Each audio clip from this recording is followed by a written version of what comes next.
Welcome back. మరికొన్ని గంటల్లో ఆకాశం అద్భుత దృశ్యానికి వేదిక కానుంది. చంద్రుడు ఎరుపు రంగులో ప్రకాశవంతంగా కనువిందు చేయనున్నాడు. దీన్ని బ్లడ్ మూన్ అంటున్నారు శాస్త్రవేత్తలు. ఇది ఒక సంపూర్ణ చంద్రగ్రహణమని, ప్రపంచవ్యాప్తంగా కోట్లాది మంది చూసే ఛాన్స్ ఉంటుందని చెబుతున్నారు. ఒకప్పుడు చంద్రగ్రహణాలు కొన్ని ప్రాంతాల్లో మాత్రమే కనిపించేవి.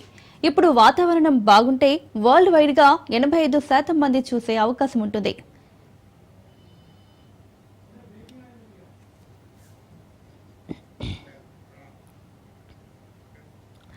బ్లడ్ మూన్ దాదాపు 82 నిమిషాల పాటు కొనసాగనుంది. భారత కాలమానం ప్రకారం చంద్రగ్రహణం రాత్రి 8 గంటల 58 నిమిషాలకు ప్రారంభమవుతుంది. ఆ తర్వాత రాత్రి 9 గంటల 57 నిమిషాల నుంచి స్పష్టంగా కనిపించనుంది.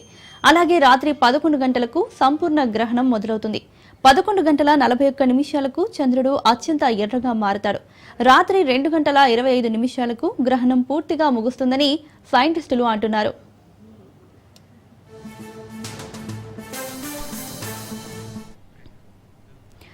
చందమామ పూర్తి ఎర్ర రంగుతో ఉన్న దృశ్యాన్ని కన్నులారా వీక్షించాలంటే మాత్రం రాత్రి 11 నుంచి 12 గంటల 22 నిమిషాల మధ్య సాధ్యమవుతుంది.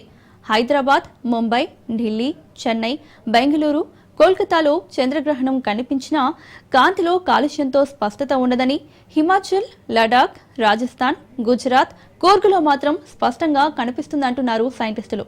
ఎలాంటి ప్రత్యేక కళ్లద్దాలు, టెలిస్కోప్ లేకుండా బ్లడ్ మూన్ ని స్పష్టంగా చూడొచ్చు. మొత్తంగా ఈ బ్లడ్ మూన్ ఖగోళ ప్రియులకు పండుగ అని చెప్పొచ్చు.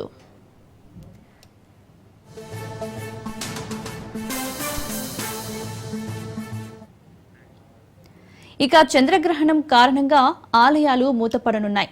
తిరుమల శ్రీవారి ఆలయాన్ని మూసివేయనున్నట్లు టీటీడీ తెలిపింది. గ్రహణ సమయానికి 6 గంటల ముందుగా ఆలయ తలుపులు మూసివేయడం ఆనవాయితీగా వస్తోంది.